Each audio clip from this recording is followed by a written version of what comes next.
Nehemiah 4. Opposition to the rebuilding. Opposition.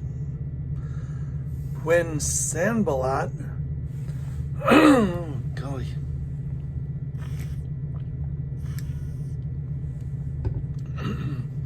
When Sanballat heard that we were rebuilding the wall, he became angry and was greatly incensed. He ridiculed the Jews, and in the presence of his associates in the army of Samaria, he said, "What are those feeble Jews doing? Will they restore their wall? Will they offer sacrifices? Will they finish in a day? Can they bring the stones back to life from those heaps of rubble, burned as they are?" Tobiah the Ammonite, who was at his side, said, "What are they building? Even a fox climbing up on it would break down their wall of stones. Hear us, our God, for we are despised. Hear us, our God, for we are despised. Turn their insults back on their own heads. Give them over as plunder in a land of captivity. Do not cover up their guilt or blot out their sins from your sight, for they have thrown insults in the face of the builders." So we rebuilt the wall till all of it reached half its height, for the people worked with all their heart.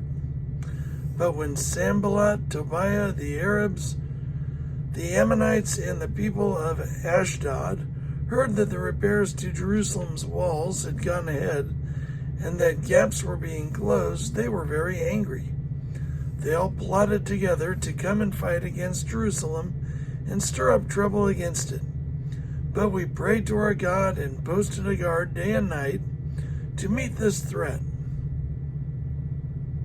Meanwhile, the people in Judah said, "The strength of the laborers is giving out, and there is so much rubble that we cannot rebuild the wall."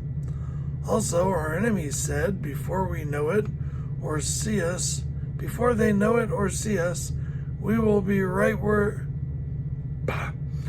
Also, our enemies said, before they know it or see us, we will be right there among them and will kill them and put an end to the work.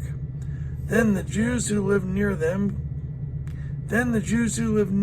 came and told us 10 times over, "Wherever you turn, they will attack us." Therefore I stationed some of the people behind the lowest points of the wall at the exposed places, posting them by families with their swords, spears, and bows.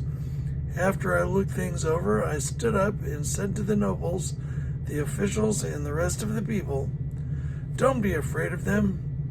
Remember the Lord, who is great and awesome, and fight for your families, your sons and your daughters, your wives and your homes."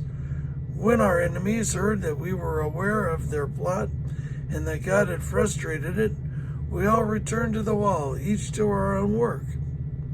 From that day on, half of my men did the work, while the other half were equipped with spears, shields, bows, and armor. The officers posted themselves behind all the people of Judah who were building the wall. Those who carried materials did their work with one hand and held a weapon in the other, and each of the builders wore his sword at his side as he worked. But the man who sounded the trumpet stayed with me. Then I said to the nobles, the officials, and the rest of the people, "The work is extensive and spread out, and we are widely separated from each other along the wall. Wherever you hear the sound of a trumpet, join us there. Our God will fight for us."